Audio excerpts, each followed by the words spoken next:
भैया ब्रज को बसवे वारे, ब्रज को भजवे वारे, वे तो अपने देह को त्याग करके ब्रज में ही चले जाएं।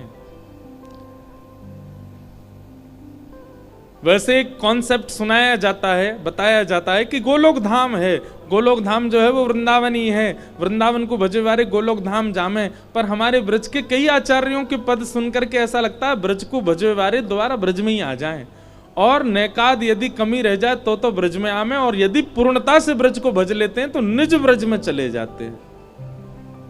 निज ब्रज, जिस ब्रज में संसार का प्रवेश नहीं है, वो निज ब्रज वृंदावन है।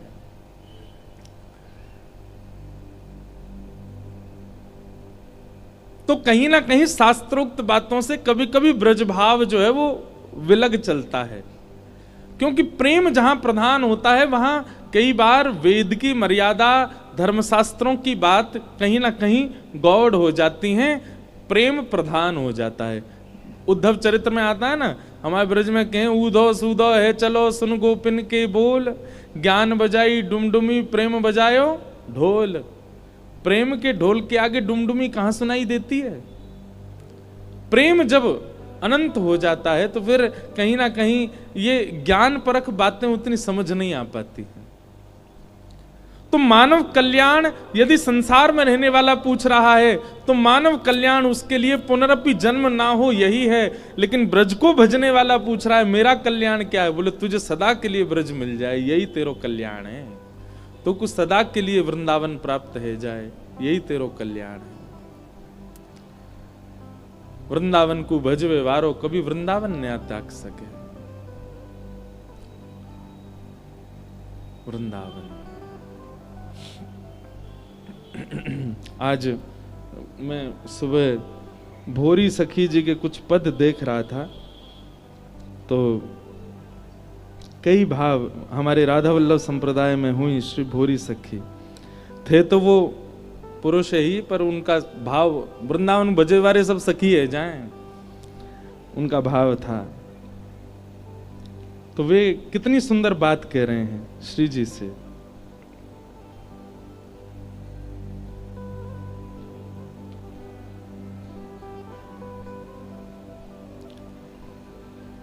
जेहि विधि तो है अति प्यारी लगो, जेहि विधि तो है अति प्यारी लगो, जेहि विधि तो है अति प्यारी लगो। तैसी मोहे कीजिए प्यारी, तैसी मोहे कीजिए प्यारी, बार बार यह मांगो, बार बार यह मांगो। किशोरी जी से प्रार्थना कर रहे हैं, हे श्यामाजू हम आपसे एक ही वरदान मांग रहे हैं, क्या हम जिससे आपको प्यारे लग जाएं वैसे हमें बना दो। जेहि विधि तो है अति प्यारी लगो, जेहि विधि तो है अति प्यारी लगो। तैसी मोहे कीजिए प्यारी, तैसी मोहे कीजिए प्यारी, और नहीं कछु काज कछु सो, और नहीं कछु काज कछु सो, और नहीं कछु काज काहू सो, और नहीं कछु काज काहू सो, तुम ही सो अनुरागो, तुम ही सो अनुरागो, जेहि विधि तो है अति प्यारी लगो, जेहि विधि तो है अति प्यारी लगो। भोरी तेरी रीझ लहन को, भोरी तेरी रीझ लहन को, भोरी तेरी रीझ लहन को, भोरी तेरी रीझ लहन को। मैं त्रिभुवन तृण सम त्यागो, त्रिभुवन तृण सम त्यागो। बहुत लोग एक प्रश्न मुझसे रोज करते हैं। एक व्यक्ति तो ऐसा आता है मिलने वाला जो ये प्रश्न जरूर करता है, क्या हमें वृंदावन कैसे मिले, हमें बरसानो कैसे मिले, हम ब्रजवासी कैसे होंगे। दो बातें हैं। पहली बात, यहां पे भूरी सखी क्या कह रही हैं, त्याग की भावना। हमसे सामान्य लोगों से गोलगप्पा तो छूट नहीं रहे, वो किशोरी जी के लिए क्या त्याग करेंगे। लोगों से प्याज लहसुन तो छूट नहीं रही, क्या त्याग करेंगे। संसार के विषय भोग पदार्थ तो छूट नहीं रहे, वो क्या त्याग करेंगे। जिसमें त्याग की भावना नहीं है, बिल्कुल नहीं त्याग सकता है। वो भूल जाए कि इस जन्म में वृंदावन ब्रज तो मुझे कभी प्राप्त नहीं हो सकता। और एक बात और कह दें, जिसने पूरा जीवन बिना त्याग के निकाल दिया, मतलब कुछ छोड़ ही नहीं पाया जीवन में, वो कभी किसी जन्म में ब्रज नहीं जा पाएगा। ब्रज उसी को प्राप्त होगा जिसको किशोरी जी ने यूं देख रखा हो कि हाँ भाई के अंदर त्याग की भावना है। संसार के समस्त पदार्थों को, समस्त आकर्षक करने वाली मायाओं को माया विष सम त्याग दे, तब किशोरी जी कहती अब जे अधिकारी भयो ब्रज को।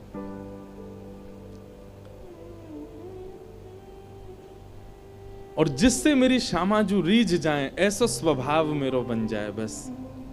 और किशोरी जी को भोलापन बहुत प्रिय है, सरलता, सहजता, दीनता बहुत प्रिय है। हम अपने आप को कुछ मानते हैं, कुछ समझते हैं, इसी कारण हम दीन नहीं बन पाते। इसलिए पहले तो त्याग की भावना लाओ। लाडली जी के लिए, लाल जी के लिए जो त्याग सको, उनके लिए जो त्याग सको, मतलब उनको प्रिय लगे ऐसी त्याग करो। यहां तो भोरी सखी कह रही हैं, भोरी तेरी रीझ लहन को, भोरी तेरी रीझ लहन को, त्रिभुवन तृण सम त्यागो, त्रिभुवन सम त्यागो। हाँ, त्रिभुवन तृण सम त्यागो, त्रिभुवन तृण सम त्यागो। जेहि विधि तो है अति प्यारी लगो, जेहि विधि तो है अति प्यारी लगो। तैसी मोहे कीजिए प्यारी, तैसी मोहे कीजिए प्यारी। जेहि विधि तो है अति प्यारी लगूं, प्यारी लगूं भी नहीं, अति प्यारी लगूं। अति प्यारी क्यों? कभी श्री जी छोड़े ही नहीं। प्यारे को तो कभी कभी देख करके मन भर भी सके, पर अति प्यारे को देख के मन कभी नहीं भरता। अति प्यारी लगूं। तो भैया हमारे ब्रज के भाव तो कुछ अलग ही हैं। ब्रज में तो मुक्ति की कोई कामना ही नहीं करे, मुक्ति उन्होंने सी खारी लागे। श्री राधा रानी के पग पग पे प्रयाग जहां, केशव की केली कुंज कोटि कोटि काशी हैं। यमुना में जगन्नाथ, रेणुका में रामेश्वर, तरु तरु पे पड़े रहत अयोध्या निवासी हैं। गोपिन के द्वार द्वार हरिद्वार बसत जहां, बद्री केदारनाथ फिरत दास दासी हैं। स्वर्ग अपवर्ग लेकर करेंगे हम क्या, जान लो हमें हम वृंदावन वासी। हम तो वृंदावन वासी हैं। अरे वृंदावन में कितने पुण्य मिलते हैं, ये पंक्ति सामान्य नहीं है। पग पग पे प्रयाग, जहां आप जितने स्टेप्स चलते हो वृंदावन में गिना करो, उतने प्रयाग जाने का मतलब संगम नहाने का आपको फल मिल जाता है। अभी महाकुंभ आ रहा है, प्रयाग जाएगी पूरी दुनिया। पर वृंदावन वासी जो वृंदावन में रमण करें, वृंदावन में घूमते रहे, उनको पग पग पर प्रयाग जावे को, इसका मतलब ये नहीं कि प्रयाग नहीं जाओ, महाकुंभ में जाना। पर वृंदावन में आप जितने कदम चलते हैं उससे प्रयाग उतने कदम गिनिएगा, उतनी बार प्रयाग जाने का फल मिल जाता है। पग पग पे प्रयाग जहां केशव की केली कुंज कोटि कोटि काशी, वहां सघन कुंजों का जब आप दर्शन करते हैं तो कोटि कोटि करोड़ बार काशी जाने का फल मिलता है। यमुना में जगन्नाथ, यमुना जी के दर्शन से श्री जगन्नाथ जी के दर्शन का फल मिलता है। रेणुका में रामेश्वर, यमुना जी के तट रेणु को माथे पर लगाने से रामेश्वर जाने का फल मिलता है। तरु तरु पे पड़े रहत अयोध्या निवासी हैं, जितने वृक्ष हैं उनकी तरु और उनके जो पत्र हैं उतने दर्शन वृक्ष के पत्रों का कर लो, उतनी बार अयोध्या जाने का फल मिल जाता है। गोपिन के द्वार द्वार हरिद्वार बसत जहां, जितने ब्रजवासियों के यहां जाओ उतनी बार हरिद्वार जाने का फल मिल जाता है। सोचो, बद्री केदारनाथ फिरत दास दासी। अब ये धाम वाले कई बार आपस में नोक झोंक हो जाती है, वृंदावन वाले अपने आगे कोई अगर समझे ही ना है।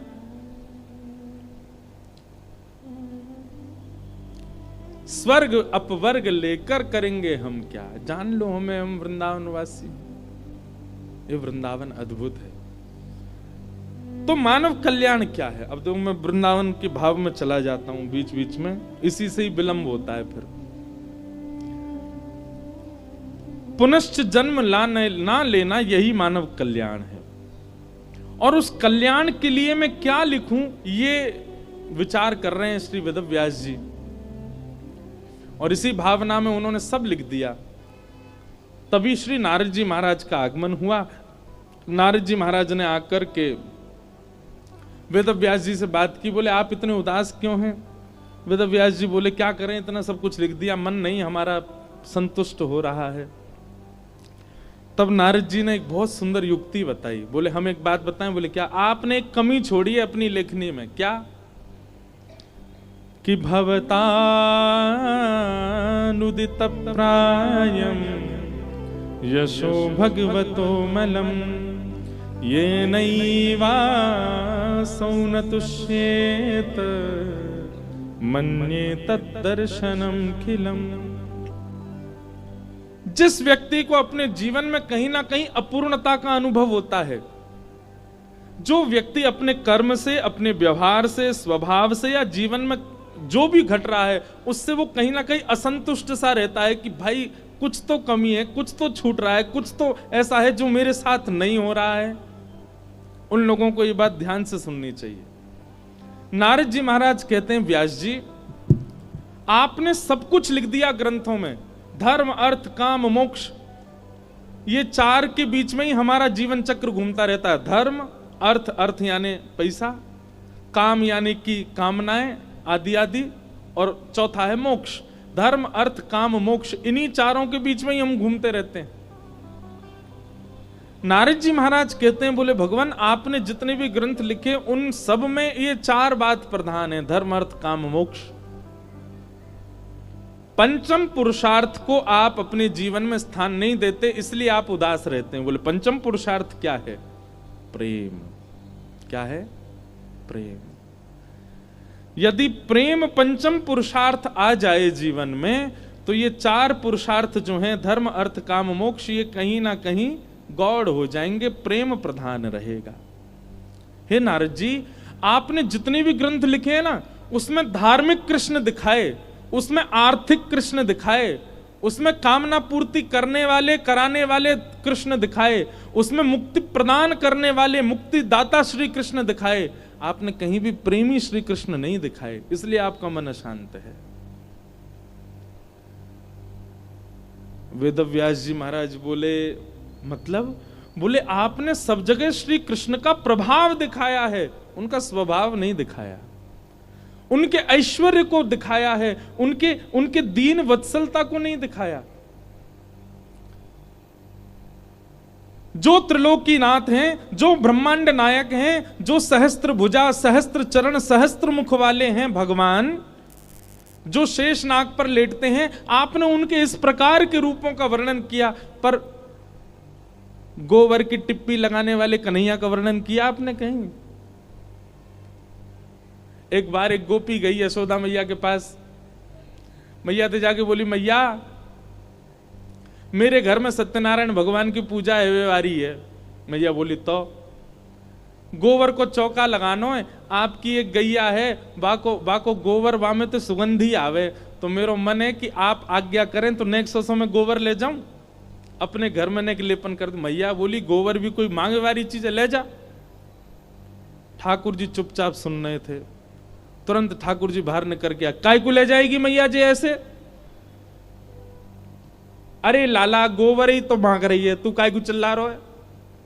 मैया एक बात बता। बोले, कहा सानी कौन करे गौशाला में? बोले, हम लोग करें। भूसा कौन खरीद के लामे? बोले, हम लोग लामे। गैया कौन की? हमारी। भूसा कौन ने खायो? हमारी गैया ने। गोबर कौन कौन 100? हमारी गैया को तुझे क्यों लेके जाएगी? गोबर भी हमारे पास ही रहेगो।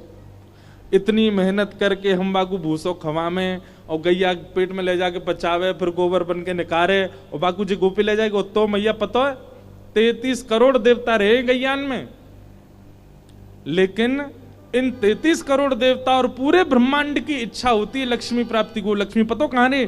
गैया गोबर में। हम अपनी घर की लक्ष्मी ना देंगे या कोई आते मना कर दे।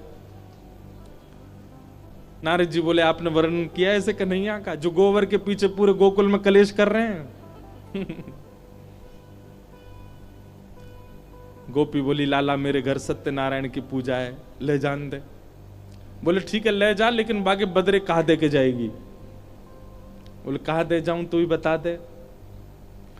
बोले, जितनो गोबर लेके जाएगी उतनो लोना मक्खन दे के जानो पड़ेगा।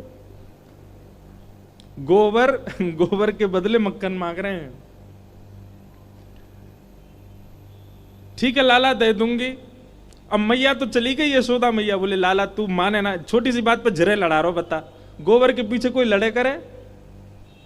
और ठाकुर जी इतने ध्यान से खड़े हैं कि ने को ज्यादा नहीं ले जाए, गोबर गिनवा रहे हैं वहां पे। अब गोपी उठा के ले जा रही है, ले जा करके अपने यहां धरियावे, फिर लेके आवे परात, फिर गोबर समेटे। ठाकुर जी बोले, नेक रुक जा। बोले, कहा? बोले, हम पे गिनती तो आवे ही ना है, अब तू कितनों गोबर ले जा रही है, मैं कैसे गिनूंगो? गोपी बोली, लाला जी तो अब काम खराब है क्यों, और कहीं मैं ज्यादा गोबर लेगी कम मक्खन देगी? तो बोले, हाँ यही बात है, अब या को तो कुछ निधान तो बताना पड़ेगा, मैं कैसे गिनूं गोबर, मुंह पे तो आवे ना गिनती। ठाकुर जी बोले, एक काम ऐसा क्या? बोले, कहा? बोले, तू जितना गोबर ले जाए उतनी गोबर की बिंदी बना के, टिप्पी बना के तू मेरे मुंह पे लगा दियो, और मैं अंत में यशोदा मैया तक गिनवा लूंगा, उतना मक्खन दे जाइयो। यशोदा मैया पे गिनती आवे। कैसे भोरे भारे ठाकुर जी हैं, बताओ। ये ब्रह्मांड नायक हैं, इन्होंने पूरा विश्व बना रखा है, और ब्रज में कैसी लीला करें? गोपी के तो मन, अच्छा गोपी का काम तो 1-2 परात से ही हो जाना था, लेकिन ठाकुर जी के संग आनंद आरो लीला करवे में हमारे 10-15 परात ले गई। बार बार आवे और गोबर उचाए के, और वहां में तो एक टिप्पी निकाले और लाला के मुंह पे लगा दे। दूसरी बार आवे, फिर परात उठावे, लाला की नाक पे लगा दे। तीसरी बार आवे, ठाकुर जी के गाल पे लगा। ठाकुर जी इतने जैसे एक्साइटेड बालक होता है ऐसे उछल रहे जोर जोरते, बोले, इतना मक्खन मिलेगा अब। और जबकि वो बात है कि घर में मक्खन के कुआं हैं, लेकिन ना दूसरी को मक्खन खाऊंगा। गोपी का काम तो बन गया था, लेकिन उसको इतना सुख मिल रहा है लाल जी के साथ कि बार बार आ रही है और लेके जा रही है। इतने में ठाकुर जी बोले, एरी तू गोबर को चौका लगा रही, घर बना रही है, सब रो गोबर तो ले गई वो चाय के यहाँ थे ना। लाला जी अच्छा टिप्पी तो धर दे, लाला तेरे मुंह में तो जगह ही ना बची, पूरा मुंह गोबर ते सन को ठाकुर जी को, सब जगह गोबर की टिप्पी लगवा लेंगे। ठाकुर जी बोले तो एक काम कर, मेरे गरे पे लगा दे यहाँ पे। अब जैसे ही वो गोपी टिप्पी लगाने, गोपी के मन में भाव आयो कछु लीला कर दूं, सो गोपी ने सिर पर रखी परात टेढ़ी सी कर दी, सवरो गोबर ही ठाकुर जी के ऊपर गिर गो, पूरे गोवर्धन बन गए ऊपर से नीचे तक। अब जैसे ही गोबर गिरो महाराज ऊपर, ठाकुर जी रोमे सो रोमे, ऐसे रोए यशोदा मैया आगे, कहा मैं हो लाला, काई को रो लाला, मैया देख या गोपी ने मेरे ऊपर गोबर डाल दियो सबरो। मैया जैसे ही पहुंचने लगी, ठाकुर जी पीछे भागे, मैया ध्यान से टिप्पी लग रही है मुंह पे, उन्हें मत मिटाई दियो, पहले उन्हें गिन ले कितनी है, उतने मक्खन मंगाने हैं।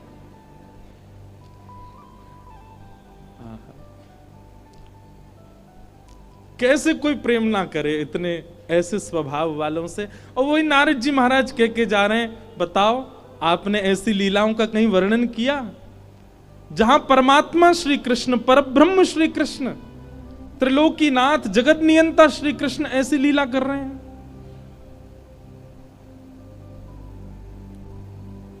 वेद व्यास जी बोले ऐसी लीलाएं तो, बोले इसीलिए आपका मन अशांत है, क्योंकि आपने जितने भी ग्रंथ लिखे उनको श्रवण करने के बाद व्यक्ति की ठाकुर जी के प्रति आस्था हो जाएगी, व्यक्ति की ठाकुर जी के प्रति श्रद्धा हो जाएगी, व्यक्ति के ठाकुर जी के प्रति विश्वास हो जाएगा। पर ऐसा कुछ लिखिए जिसके श्रवण के बाद व्यक्ति का ठाकुर जी के प्रति प्रेम हो, प्रेम प्रधान। आपने भाव नहीं लिखे इसीलिए आपका मन अशांत है। कि भवतानुदित प्रायं यशो भगवतो मलम, ये नैवाशौ न तुष्येत मन्ये तद्दर्शनम खिलम।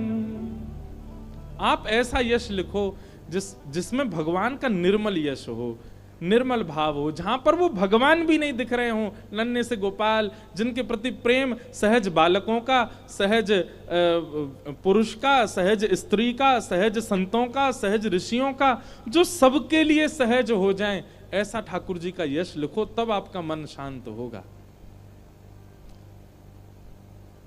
वेदव्यास जी महाराज, नारद जी ने अपने पूर्व जन्म की कथा सुनाई, वेदव्यास जी महाराज समाधि में चले गए और समाधि के उपरांत ब्रह्म नदी सरस्वती के तट पर हिमालय की गोद में बद्रिक आश्रम में वेदव्यास जी ने भागवत की रचना की। बोलो भागवत महापुराण की।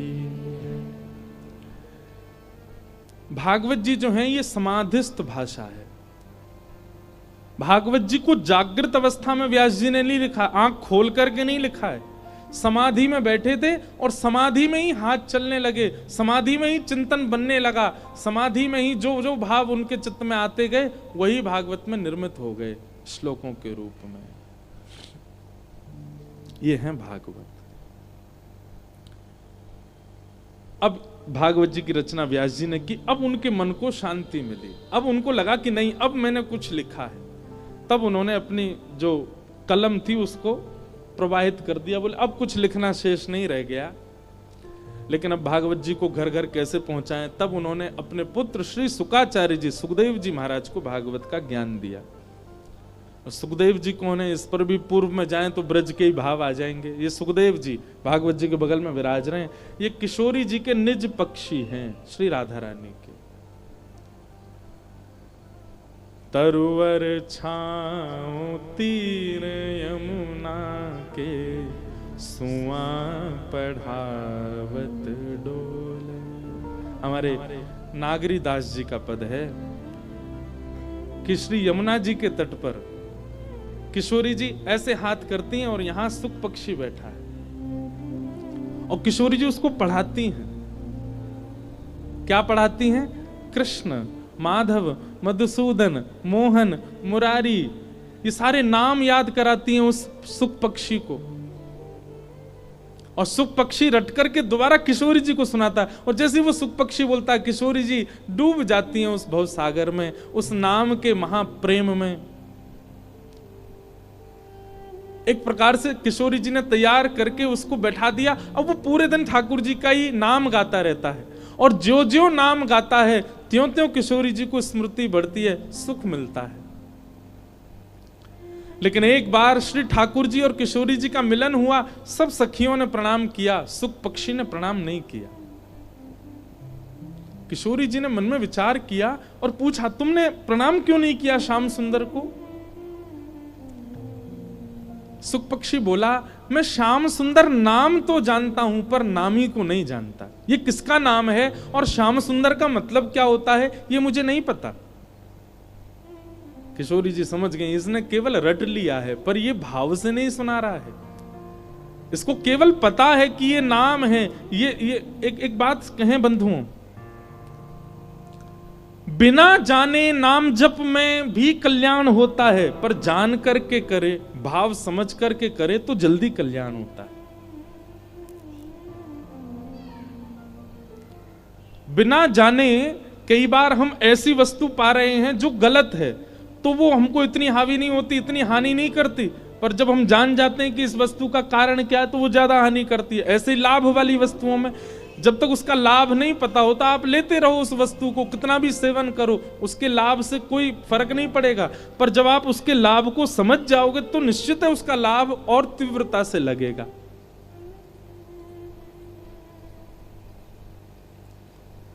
बिना जाने श्री जी और ठाकुर जी को आप नाम गाओगे तो कल्याण तो हो जाएगा, पर जान करके गाओगे तो और भाव बढ़ेगा।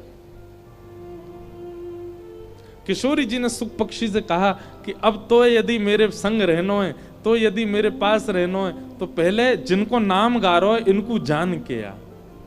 तब किशोरी जी के ही सुख पक्षी श्री सुखदेव जी के रूप में आए। वेद व्यास जी के यहाँ उनका जन्म हुआ। 12 वर्ष मैया के गर्भ में रहे। वो कथा बड़ी है, महादेव से अमर कथा आदि सुनी, सब भाव हैं। आज सुखदेव जी महाराज को वेद व्यास जी ने भागवत का ज्ञान दिया, और भागवत का ज्ञान देने के बाद अब पूर्ण रूपेण शुकाचार्य जी तैयार हैं पुनः किशोरी जी की सेवा में जाने के लिए। ठाकुर जी को जान गए हैं, परंतु किशोरी जी के सामने पहुंचने से पहले चाहते हैं कि जो मुझे प्राप्त हुआ किसी को देख करके देख तो लूं कि स्पष्ट प्राप्त हुआ है कि नहीं। और तभी उनको एक प्यासा मिल गया जिसका नाम है परीक्षित। और शुकाचार्य जी ने गंगा जी के तट पर बैठ करके परीक्षित जी महाराज को वही भागवत का ज्ञान दिया जो उनके पिता ने सुखदेव जी को दिया। और परीक्षित की गति से शुकाचार्य जी संतुष्ट हो गए कि अब श्री जी मोह स्वीकार कर लेंगे।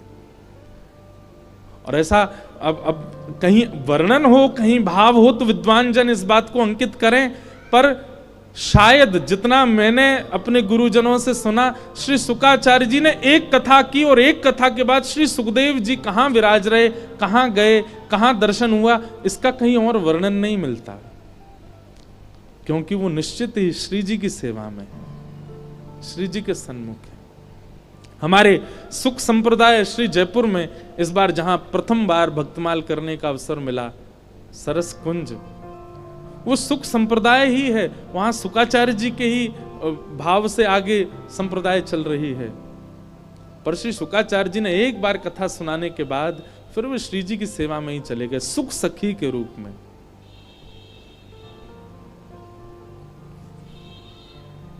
इस प्रकार श्री सुखदेव जी हुए। अब प्रश्न हुआ ये परीक्षित कौन है? तो परीक्षित के लिए अब महाभारत का प्रसंग सुनाया गया। परीक्षित को 7 दिन में मरने का श्राप क्यों लगा, तो हम कथा सूक्ष्म में सुना देते हैं। महाभारत का प्रसंग है अभिमन्यु, अर्जुन की पत्नी, अर्जुन के पुत्र अभिमन्यु और अभिमन्यु की पत्नी उत्तरा। उत्तरा के पुत्र हैं श्री परीक्षित जी महाराज। अभिमन्यु महाभारत युद्ध में मारे गए थे, तब उनकी पत्नी गर्भवती थी। उनके गर्भ के बालक को मारने के लिए अश्वत्थामा ने ब्रह्मास्त्र छोड़ दिया था। तब भगवान ने गर्भ में प्रवेश करके अपनी चक्रा नाम की गदा घुमा करके परीक्षित की रक्षा की। कुंती ने भगवान की स्तुति गाई, भीष्म पितामह ने भगवान की स्तुति गाई। तत्पश्चात भगवान द्वारिका प्रस्थान कर गए और कुछ महीनों बाद उत्तरा के गर्भ के बालक का जन्म हुआ, जिनका नाम परीक्षित हुआ। ब्राह्मणों ने आकर के परीक्षित की जन्म कुंडली बनाई और उसके बाद क्या अच्छा होगा, क्या अनर्थ होगा, ये सब ब्राह्मणों ने बताया। कई लोग जन्म कुंडली पर विश्वास नहीं करते, वास्तु और एस्ट्रोलॉजी यानी कि ज्योतिष पर भरोसा नहीं करते। आपकी मान्यता है, आप अपने भाव रखो, पर एक बात याद रखिएगा, ज्योतिष भगवान के नेत्र हैं। अगर बताने वाला सत्य है, ठीक है, तो निश्चित है कि ज्योतिष प्रमाणित होता है।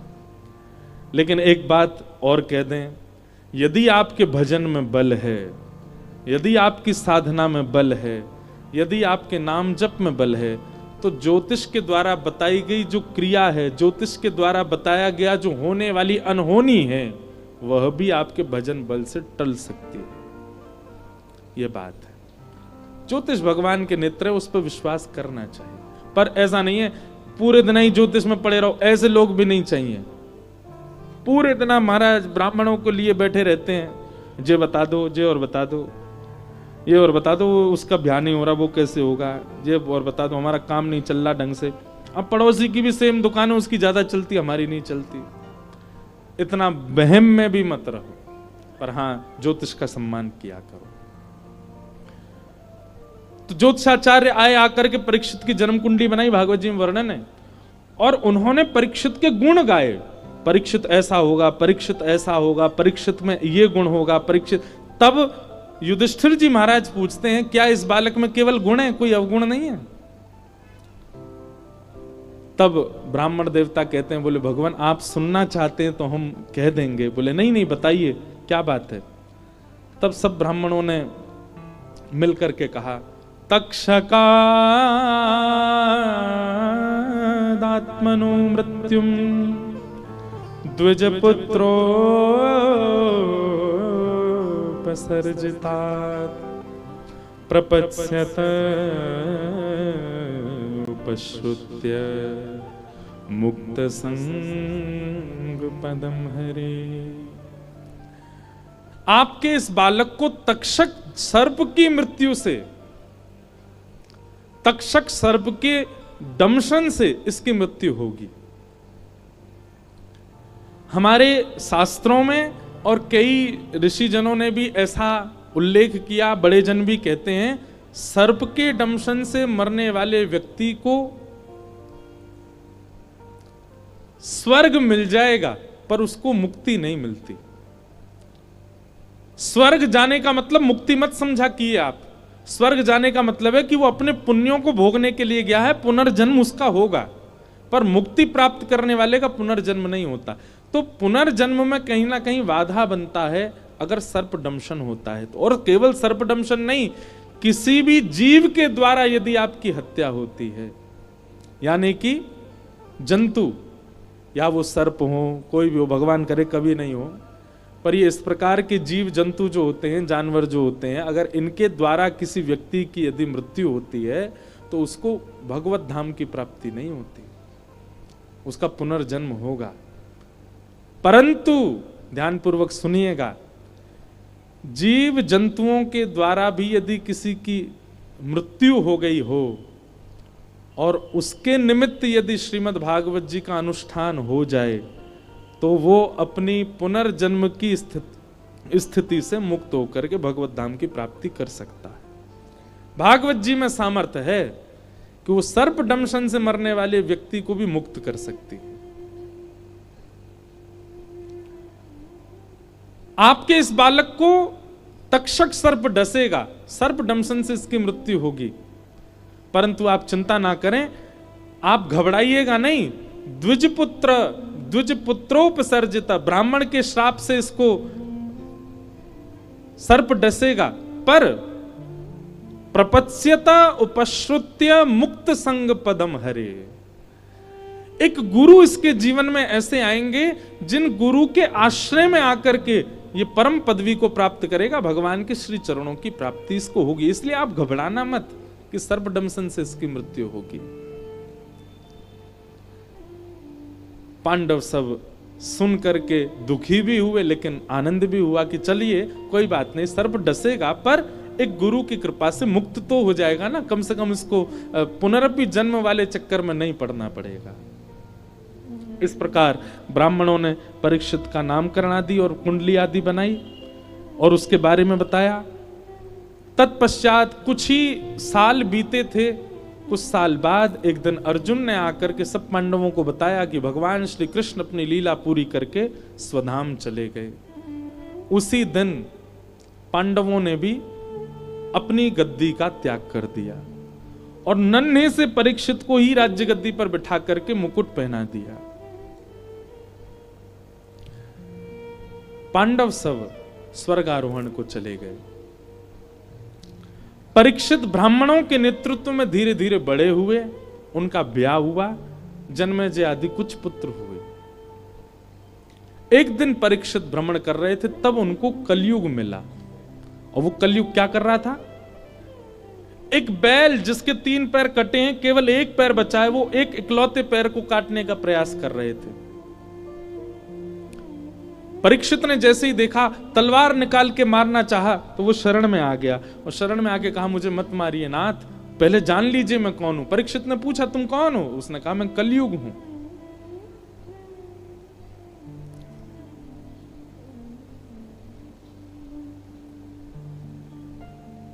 श्रीमद् भागवत जी में 2 महात्म्य हैं। एक महात्म्य की कथा तो हमने पहले दिन सुनी, दूसरे महात्म्य की जब हम कथा सुनते हैं ना, तो वहां एक बहुत सुंदर वर्णन आता है कि परीक्षित जी महाराज पहले गोवर्धन में कथा सुनने वाले थे। सुखदेव जी से भी पहले कथा एक बार गोवर्धन के कुसुम सरोवर पर हो रही थी और वो कथा स्वयं श्री उद्धव जी महाराज सुना रहे थे और उस कथा का नियोजन, प्रयोजन और आयोजन भगवान के परपौत्र वज्रनाभ ने करवाया था। और उस कथा में श्री परीक्षित जी बैठे थे, लेकिन व्यास मंच पर बैठते ही श्री उद्धव जी महाराज ने जब पूरी श्रोताओं को देखा तो श्रोताओं में दृष्टि परीक्षित पर जाकर के टिक गई। बहुत ध्यान से सुनना। और परीक्षित को उन्होंने मंच पर बुलाया और परीक्षित को मंच पर बुला करके बोले, परीक्षित, हम तुम्हें एक कार्य देना चाहते हैं। बोले, क्या? तुम अभी कथा मत सुनो। परीक्षित तो रोने लगे, बोले, ये कैसा कार्य है, मुझे कथा से वंचित क्यों कर रहे हैं आप? बोले, नहीं परीक्षित, तुम इस पृथ्वी के एक भौम राजा हो। अगर तुम चाहते हो कि पूरी पृथ्वी जीवन काल तक कथा सुन सके तो तुम्हें एक कथा का त्याग करना पड़ेगा, तुम्हें यहां से जाना पड़ेगा। परीक्षित बोले, पर क्यों? बोले, क्योंकि कलयुग आ रहा है और तुम राजा हो, तुम इतने योग्य हो कि तुम कलयुग को रोक सकते हो। रोक तो नहीं सकते, वो आएगा, सब जगह प्रभाव डालेगा, पर उसको तुम बांध सकते हो कि वो कुछ ही स्थानों पर प्रभाव डाले, ताकि जीवन में कभी कथाएं हों तो लोग बाग सुन सकें कथाओं को। नहीं तो कलयुग तो सब जगह व्याप्त हो जाएगा। इसलिए तुम कलयुग को कहीं कहीं बांध दो। एक कथा छोड़ी श्री सुखदेव जी, परीक्षित जी महाराज ने, और वो प्रतीक्षा कर रहे थे कि कब कलयुग मिलेगा। आज कलयुग मिल गया। क्योंकि अगर इस समय परीक्षित ने कलयुग को नहीं बांधा होता, आज हापुड़ में हम कथा नहीं सुन रहे होते। कलयुग का प्रभाव पूरी पृथ्वी पर होने वाला था, पर परीक्षित जी महाराज ने केवल 5 स्थानों पर कलयुग को बांध दिया। आज तक और अंत तक कलयुग केवल 5 स्थानों पर ही रहेगा। कलयुग ने कहा, मेरा क्रम है आने का, आप चाहें तो मुझे कुछ स्थान दे दीजिए, मैं वहीं रहूंगा। परीक्षित जी बोले, ठीक है, मैं तुम्हें कुछ स्थान दे रहा हूं, तुम वहीं रहोगे। अब एक बात हम संकोच के साथ कह दें, और संकोच हमको नहीं होना चाहिए, आपको होना चाहिए, पर हम तो फिर भी थोड़े सकुचा जाते हैं बात बोलने में। अगर इन 5 स्थानों में से एक स्थान में भी आपका प्रवेश हो रहा है, आज ही अपने आप को रोक लीजिए। और यदि आपको पहले ही लग रहा है कि महाराज जी कुछ ऐसा बोलने वाले हैं जिसको हम नहीं त्याग सकते, तो आप क्षमा मांग करके कथा से जा सकते हैं। क्योंकि कथा सुनने के बाद यदि आप इन 5 स्थानों पर गए तो पहले तो पाप 1 लगते थे, लेकिन सुनने के बाद यदि गए मल्टीप्लाई इनटू 1000 होके लगेंगे। इसलिए या तो कमर कस के बैठिए आज कथा में कि हम इन 5 स्थानों पर अब नहीं कभी प्रवेश करेंगे। कौन कौन से स्थान हैं? द्यूतम पानम स्त्रियः सूना यत्र धर्मश्चतुर्विध पुनश्च याचमानाय जात रूप मदात् प्रभो। सबसे पहला द्यूतम, जुआ, उसमें कलयुग का निवास है। जुए का मतलब सीधा होता है धन को दांव पर लगाना। यदि कोई व्यक्ति धन को दांव पर लगाता है, लक्ष्मी को दांव पर लगाता है, जय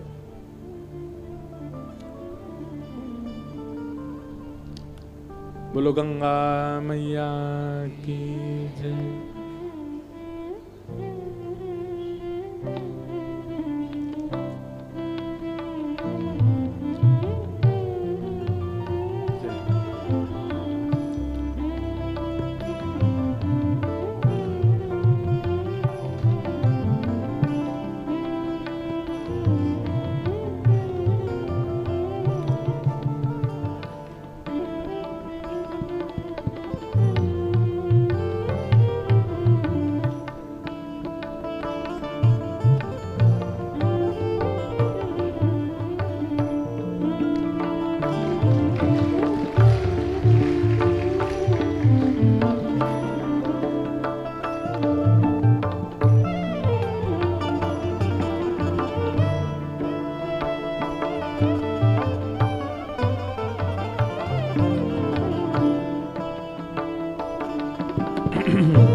परम पूजनीय प्रातः वंद्य श्री भगवत धाम वाले पूज्य महाराज जी,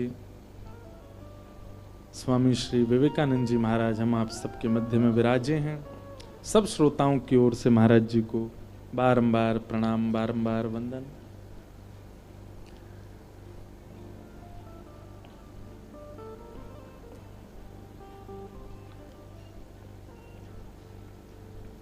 द्यूतम, जुआ, धन को जहां भी दांव पर लगा दिया जाता है उन सब में कलयुग का निवास। दूसरा पानम, मद्यपान और किसी भी व्यसन वस्तु का पान सेवन, उसमें कलयुग का निवास है। जिससे आपका व्यसन प्रधान होता है, ऐसी किसी भी वस्तु को आप लेते हैं तो उसमें कलयुग का निवास है।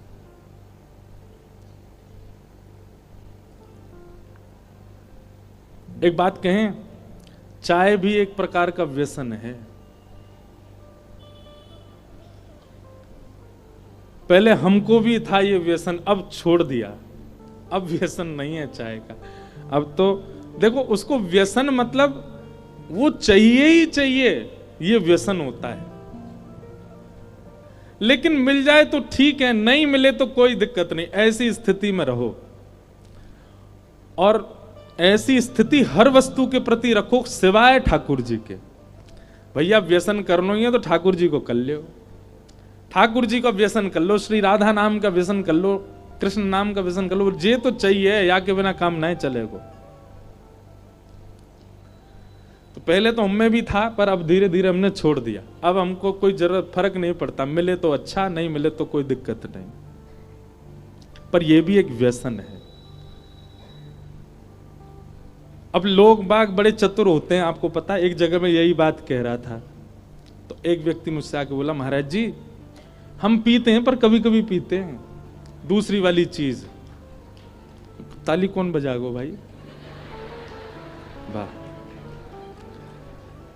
चाय के लिए नहीं बोला, वो दूसरी वाली सोमरस, कड़वी शरबत, उसके लिए बोल रहे थे। बोले महाराज जी आज आप कथा में कह रहे थे कि चाहिए ही चाहिए, वो व्यसन होता। हमको चाहिए ही चाहिए नहीं, कभी कभी महीना 2 महीना 4 महीना 6 महीना में तो छूट है। मैंने कही दारी के खुद तो जावेगो नरक में, मुंह ले जाएगो, मुंह ते हामी करवानो चारो है।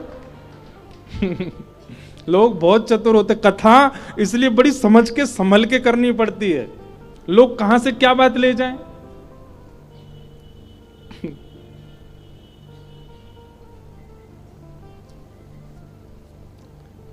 उसके लिए तो स्पष्ट भागवत जी मना करते हैं, उसके लिए तो स्पष्ट शास्त्र मना करते हैं। हम तो छोटे व्यसनों की बात कर रहे हैं, जैसे चाय, जैसे कॉफी, जैसे ये कुछ ऐसे व्यसन हैं जो मिले ना मिले चले, ठीक है। वो तो बहुत बड़ा वाला व्यसन, वो साल में एक बार भी अलाउ नहीं है, जीवन में एक बार भी अलाउ नहीं है, नहीं करना। पानम, सीधी बात है कि देखो वो वस्तु पवित्र नहीं है। चाय में तो फिर भी दूध है, चीनी है, अदरक आदि है, ठीक है, थोड़ा बहुत नुकसान तो होता ही है उससे, पर अपवित्र तो नहीं, वो तो अपवित्र ही है। आपका चित्त, आपकी जिह्वा, आप इससे कृष्ण भी बोलते हो, आप इस जिह्वा से राम भी बोलते हो, राम कृष्ण, इस जिह्वा से श्री राधा भी बोलते हो। मतलब आपकी जीव जब श्री राधा बोलती है तो आपकी जिह्वा ही कीर्ति मैया का रूप धारण कर लेती है, तभी श्री राधा नाम का जन्म होता है। आप जब कृष्ण बोलते हैं, आपकी जिह्वा ही यशोदा मैया है, तभी कृष्ण प्रकट होते हैं जीव पर। आप जब राम बोलते हैं, आपकी जिह्वा ही कौशल्या मैया है। यह दायित्व है आपका कि आपकी जीव पर कोई अशुद्ध वस्तु ना जाए, क्योंकि नाम विराजमान हो चुका है इस जीव पर। और चित्त जो है यह भगवान का देवालय है, यहां ठाकुर जी विराजते हैं, मन में ठाकुर जी विराजते हैं। कितने भजन सुन लो, कितने पद सुन लो, सब जगह यही लिखा, कहां बैठे हैं ठाकुर जी? मन में बैठे हैं। और स्वयं भगवान गीता में कहते हैं, ईश्वरः सर्वभूतानां हृदय सेर्धुन तिष्ठति। हे अर्जुन, मैं सभी के हृदय में बैठा हूं। हम क्यों ऐसी वस्तु सेवन करें जो ठाकुर जी को निवेदित नहीं हो सकती? पानम, इसलिए उसमें पानम के अंदर मांस भक्षण भी आ जाता है। मांस भी नहीं खाना चाहिए, मांस भी नहीं खाना, अंडा भी नहीं खाना, आदि आदि ये सब दूषित वस्तु नहीं खानी। प्याज लहसुन खाने से पाप नहीं लगता, पर ठाकुर जी के प्रेमी जन, क्योंकि ठाकुर जी का भोग नहीं लगता इसलिए उसका परहेज करते हैं, उसको नहीं पाते, उसका त्याग करते हैं। और दूसरी बात यह है कि कहीं ना कहीं तामसिक स्थिति बढ़ती है पाने से, तामसिक विचार बढ़ते हैं। अगर आप कोई साधना कर रहे हैं, अगर आप कोई नियम कर रहे हैं और आप रोज प्याज खाते हैं, लहसुन खाते हैं, आपकी वो साधना पूर्ण नहीं हो पाएगी। कहीं ना कहीं आपकी इंद्रियां आपके वश से परे होती हैं तामसी वस्तुओं के सेवन से, इसलिए वो साधना में बाधा है। बाकी उससे पाप नहीं लगता, लेकिन मांस मदिरा आदि ये सब तो पाप के भाव है। तो द्यूतम यानी कि जुआ, पानम यानी कि सब समझ गए क्या, और तीसरा आया पर पुरुष और पर स्त्री संग। इन सबके प्रति विवाह के बाद एक पत्नी व्रत, विवाह के बाद एक पति व्रत ये धारण करना, उसके बाद उपरांत किसी के। अब इसमें भी बड़े, एक आया मेरे से बोला विवाह से पहले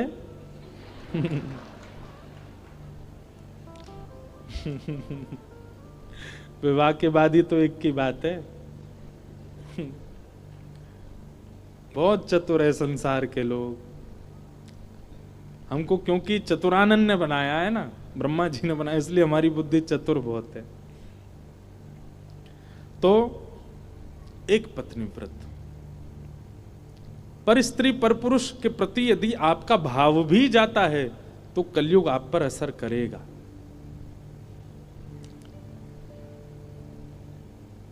और चौथा स्थान है सूना यानी कि हिंसा, विवाद, कलेश। कई बार ऐसा होता, आज ही महाराज जी कहां गए पता नहीं, दिख ही नहीं रहे। हम और महाराज जी बात कर, अब ढूंढो नहीं, देखो इधर ही। आज ही हम लोग बात कर रहे थे, कोई बात ऐसी सुनने में आई मैंने महाराज जी रहने दो, 3-4 दिन की कथा और है। वैष्णव का स्वभाव है विवाद में नहीं पड़ना चाहिए। वैष्णव का स्वभाव है किसी जहां लग रहा हो कि कुछ भिड़ंत होगी, कुछ कलेश होगा, कुछ कहासुनी होगी, वैष्णव पहले ही शांत हो जाता, नहीं करता वो काम। और कई लोग हैं वो तो तैयारी कर, मैं तो इसी दिन की प्रतीक्षा कर रहा था कब लड़ूं तुझसे। ये वैष्णव नहीं हो सकता। वैष्णव तो नजरअंदाज करना जानता है, वो तो भूलना जानता है, वो तो छोड़ना जानता है, वो आगे निकलना जानता है। पर कई लोग हैं एक ही जगह खड़े रहते हैं, नहीं बदला तो लूंगा तुझसे, मैं कह के तो मानूंगा, इसको इसकी करनी का फल तो दूंगा। ये वैष्णव का स्वभाव नहीं होता, महासंसारी का स्वभाव है ये। भक्त तो लेट गो करता है, ठीक है जान दो यार, ठीक है जो हुआ सो, ठाकुर जी सब देखेंगे, ऐसे बन जाओ। तो पहला स्थान जुआ, दूसरा स्थान दूषित सेवन, तीसरा स्थान परस्त्री परपुरुष संग, चौथा स्थान हिंसा, और पांचवा और अंतिम स्थान बिना मेहनत के कमाया गया धन। बिना परिश्रम से जो हम धन कमाते हैं उसमें कलयुग का निवास होता है। वर्क फ्रॉम होम ये बुरा नहीं है, पर भैया जो वर्क फ्रॉम होम करते भी हो, इतनी परिश्रम तो उसमें किया करो कि आपको उसका जो वेतन मिले वो आपकी मेहनत का ही मिले। Study from home, work from home चला बीच में कोविड में, हम सब घर वाले जानते हैं कि ना तो वो बालक पढ़ता था, जो study from home work from home वाले कैसे कर रहे हैं ये भी पता था। कई लोगों की वीडियो कॉन्फ्रेंस होती थी, वीडियो म्यूट कर दी, ऑडियो चल रहा है, खुद घूम रहे हैं मनाली में, वर्क फ्रॉम होम चल रहा है, पैसा कमा रहे हैं उसका पूरा। ये गलत है। ठीक है कोविड काल में परिस्थिति की वजह से था, अब नहीं होना चाहिए। कोई बहुत जरूरी, हाँ कथा सुनना है तो लो 7 दिन का वर्क फ्रॉम होम, कोई दिक्कत नहीं। हम तो कथा वालों को ये भी कह देते हैं भाई शहर में साल 2 साल, हम पिछली बार कब आए थे हापुड़ 2022 में, अब 2024 2 साल बाद आए हैं, तो 2 साल में यदि टाइफाइड की भी लीव डालनी पड़े तो कोई दिक्कत नहीं। 7 दिन के लिए हमारे डॉक्टर ने मना किया, हम नहीं आ सकते, इससे कोई दिक्कत नहीं है। आप कथा के लिए, वैष्णव भाव के लिए, हमने कही ना जहां शरीर प्रधान भोग भोगने के लिए आप कुछ झूठ बोलते हैं तो वो सब लगेगा, लेकिन श्री जी के लिए, ठाकुर जी के लिए यदि कोई भाव रखता है उसमें कोई दोष नहीं है। कई लोग हैं कथा में भी अभी भी बैठे होंगे जो झूठ बोल के आए हैं, हम कथा सुन, कई बालक आते मिलने, हम घर से झूठ बोल के आए, हम कॉलेज में झूठ बोल के आए। कौन सा आप जीवन भर के लिए झूठ बोल रहे हो? 7 दिन कथा सुनने के लिए, स्वयं को सुधारने के लिए तो झूठ बोला, उसमें कोई दोष नहीं। तो ये 5 स्थान है भैया, समझ जाओ, समझ जाओ। द्यूतम पानम स्त्रिय सोना और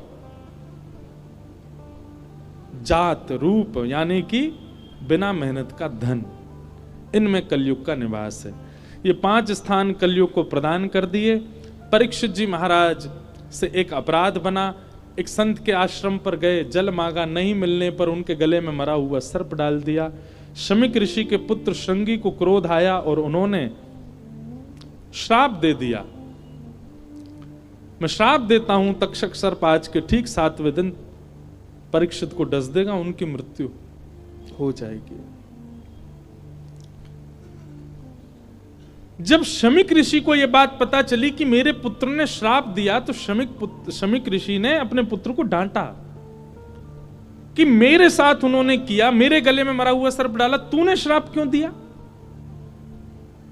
पिताजी आपके साथ कोई ऐसे इस प्रकार का बर्ताव करे मैं नहीं सह पाऊंगा।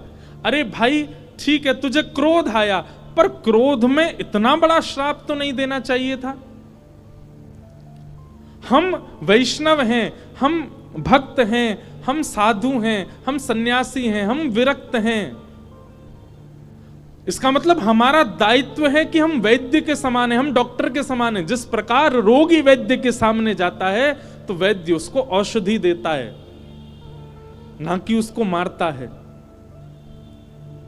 हम वैष्णव हैं, हम भक्त हैं, हम विप्र हैं, हमारे लिए समाज सब रोगी हैं। हमें चाहिए अपने ज्ञान से, अपने भाव से उसके रोग को दूर करें, ना कि उसको जान से मार दें।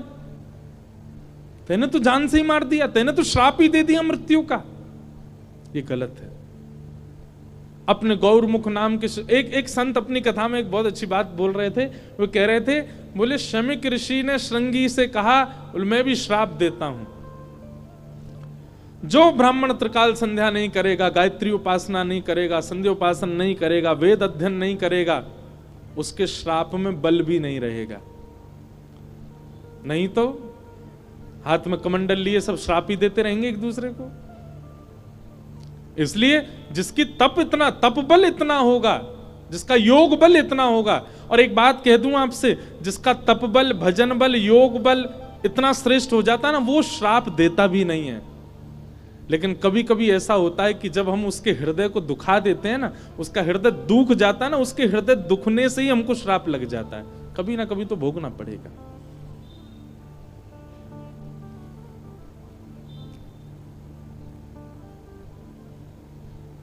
गौरमुख नाम के शिष्य ने जाकर के परीक्षित को बता दिया, महाराज आपको 7 दिन में मरने का श्राप लगा है।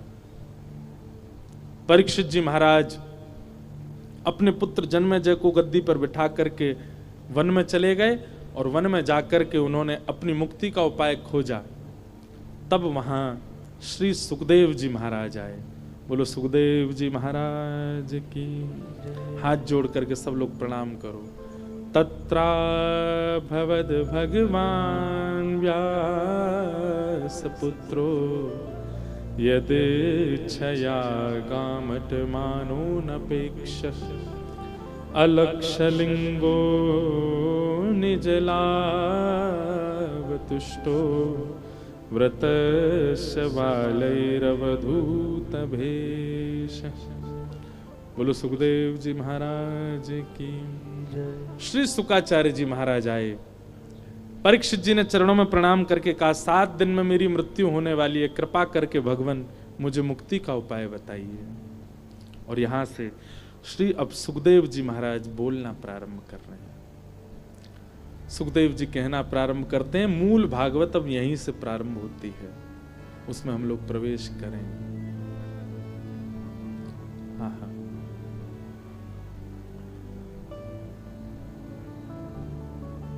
वरीयाने शते प्रश्न क्रतो लोकहितं नृप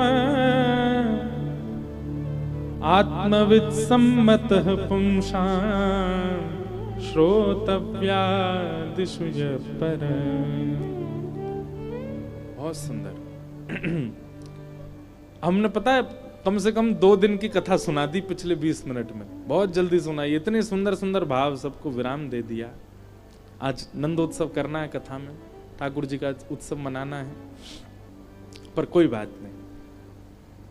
परीक्षित जी महाराज चरणों के सामने बैठे हैं और कह रहे हैं, भगवान जिसके जीवन के बहुत कम दिन बचे हैं, उसको मुक्ति कैसे प्राप्त होगी, कृपा करके मुझे बताइए। सुखदेव जी महाराज कहना प्रारंभ करते हैं और कहते हैं, परीक्षित तुमने जो ये प्रश्न किया है, जल्दी मरने वाले की मुक्ति का उपाय क्या है, यदि ये प्रश्न तुमने संसार के लिए किया है तो ये प्रश्न बहुत अच्छा है, पर यदि ये प्रश्न तुमने अपने लिए किया है तो ये प्रश्न उचित नहीं है।